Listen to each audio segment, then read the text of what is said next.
तो friend, welcome to my YouTube channel. आज की इस वीडियो में मैं आपको बताऊंगा कि प्रेगनेंसी में ब्लड शुगर कितना होना चाहिए और इसका कंट्रोल होना कितना ज़रूरी है। क्योंकि अगर ये कंट्रोल नहीं है और आपकी ब्लड में इसकी वैल्यू ज़्यादा आ रही है तो इसका नुकसान आपको और आपके साथ साथ आपकी कोख में पड़े बच्चे को भी होता है। तो आज मैं आपको बताऊंगा कि प्रेगनेंसी के दौरान नॉर्मल ब्लड शुगर लेवल कितना होना चाहिए। कई बार ऐसा होता है कि जिन फीमेल्स को कभी किसी डायबिटीज़ का शिकायत नहीं रहती, यानी कि इनकी ब्लड शुगर लेवल हमेशा नॉर्मल रहती है, इनके साथ ऐसा हो सकता है कि प्रेगनेंसी के दौरान, यानी कि जब वो प्रेग्नेंट होती है तो उसका ब्लड शुगर लेवल जो होता है वो बहुत ज़्यादा बढ़ जाते हैं और डिलीवरी होने के बाद, यानी बच्चे की पैदाइश के बाद ब्लड शुगर जो है वो आपकी एबनॉर्मल होती है, यानी कि इन्हें प्रेगनेंसी के दौरान डायबिटीज़ हो जाती है।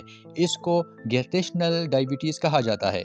इस फीमेल प्रेग्नेंट की भी और इसकी होने वाली बच्ची को भी ज़्यादा बुरे असरात पड़ सकते हैं। जनरली जो आपकी रूटीन इन्वेस्टिगेशन होती है उनसे हमें पता चलता है कि पेशेंट को डायबिटीज़ है कि नहीं।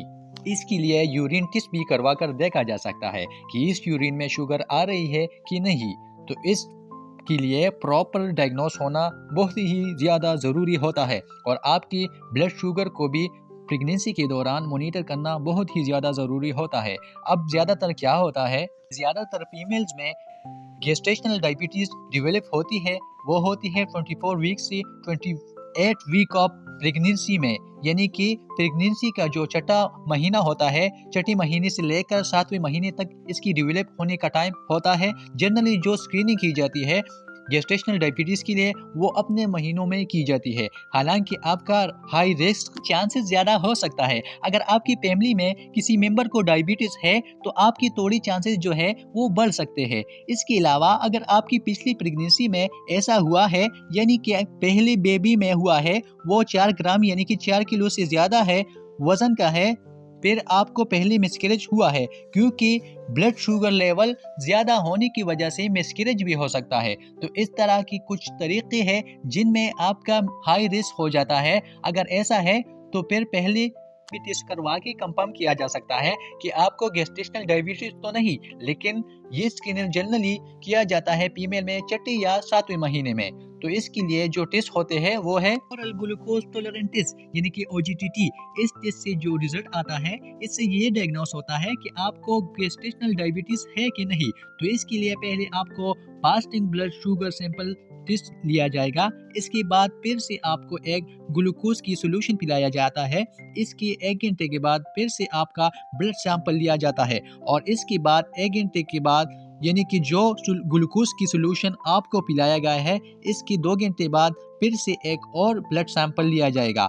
तो ये जो 3 टेस्ट होंगे आपके, यानी जो एक फास्टिंग वाला ग्लूकोज का लेवल होगा, इसके 1 घंटे के बाद आपको ग्लूकोज का जो सोल्यूशन पिलाया गया है तो इसके 1 घंटे के बाद एक लेवल आएगा और तीसरा जो 2 घंटे ग्लूकोज का लेवल आएगा। ये 3 जो लेवल होते हैं ये बहुत इंपॉर्टेंस होती है। अगर एक भी वैल्यू इंक्रीज होगा तो आपको गेस्टेशनल डायबिटीज हो सकती है। सबसे पहले हम बात करते हैं कि आपकी जो फास्टिंग वाला सैंपल आना चाहिए वो कितना आना चाहिए। कि आपका अगर 92 मिलीग्राम पर डिसिलीटर या इससे ज्यादा हो तो आपको गेस्टेशनल डायबिटीज हो सकती है। अब बात करते हैं दूसरी सैंपल की रिजल्ट की, कि आपको ग्लूकोज का सॉल्यूशन पिलाकर 1 घंटे के बाद आपका शुगर लेवल चेक किया गया है। वो लेवल अगर आपका 180 मिलीग्राम पर डिसिलीटर या इससे ज्यादा आए तो वहां पर भी आपको गेस्टेशनल डायबिटीज हो सकती है।